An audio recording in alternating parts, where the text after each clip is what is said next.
क्या आपको पता है कि अब हिंदी वर्णमाला में 52 अक्षर के बजाय 53 अक्षर पढ़ना पड़ेगा? अगर नहीं पता तो वीडियो को लास्ट तक देखना ना भूलिए। अब हम लोगों को हिंदी वर्णमाला में 52 अक्षर के बजाय 53 अक्षर पढ़ेगा। आज तक हिंदी वर्णमाला में जो कि 52 अक्षर था, एक नया अक्षर जुड़ने से टोटल वर्णों की संख्या 53 हो गई है। 53वां वर्ण जो है वह एक व्यंजन के रूप में दर्ज हुआ है, जिसे हम लोग विशिष्ट व्यंजन के नाम से जानते हैं, जिसका चिन्ह प्रतीक ये होता है, जिसे हाल ही में केंद्रीय हिंदी समिति ने अक्टूबर 2024 में जोड़कर टोटल वर्णों की संख्या 53 बना दिया है। आइए 53 वर्ण को एक नज़र में देखते हैं। 53 वर्ण की बात करें तो जिसमें से 53 वर्णों को हम लोग दो भागों में विभाजित करके देखते हैं, जिसमें पहला स्वर होता है, दूसरा व्यंजन। अगर स्वरों की बात करें तो हम लोग स्वर को 13 जानते हैं, और वहीं अगर मूल स्वर की बात करें तो मूल स्वरों की संख्या 11 होती है, जिसे समानता हास्य तथा दीर्घ स्वर में देखते हैं। और वहीं बताएं कि दो और स्वर कौन से होते हैं, जिसे हम लोग आयोग वाह स्वर के नाम से जानते हैं।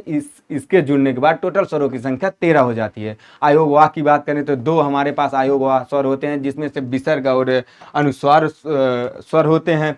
और वहीं बात करें व्यंजन की, तो व्यंजन की संख्या अब तक हम लोगों की 39 थी।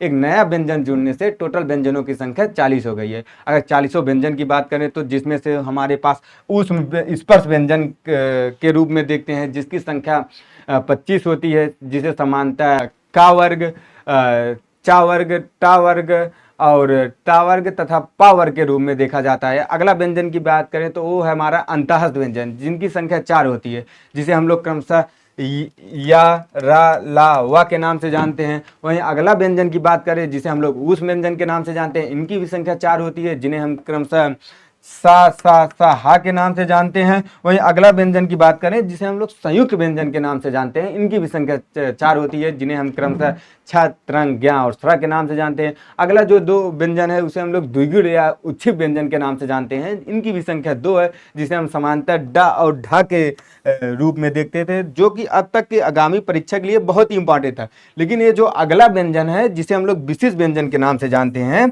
इसके जुड़ने के बाद टोटल व्यंजनों की संख्या 40 हो गई। अब प्रतियोगी परीक्षाओं में सबसे ज्यादा क्वेश्चन अगर बनेगा तो विशिष्ट व्यंजन पे बनेगा। तो इसे आप देखना, याद करना और पहचानना ना भूलिए, ये कहीं ना कहीं आपको एग्जाम में देखने को जरूर मिलेगा। वीडियो कैसी लगी कमेंट में बताना ना भूलिए। मिलते हैं ऐसे लेटेस्ट जानकारी के साथ, तब तक हमारे चैनल से जुड़ना ना भूलिए।